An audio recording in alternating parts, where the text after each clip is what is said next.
که ما بتونیم متوجه بشیم یک کسی در مسیر شکست حرکت میکنه خیلی راحته.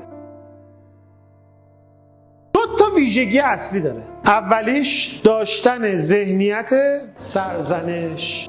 داشت بزرگی هم پول نداشتیم واسش کلیه بخریم، افتاد مرد.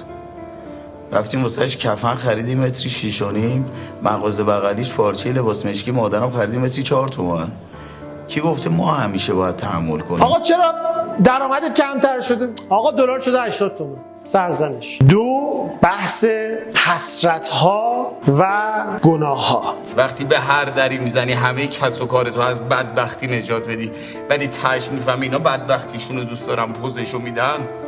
وقتی از گذشته خود به عنوان سلاحی علیه خود و دیگران استفاده میکنیم قطعا نمیتونیم به جلو بریم.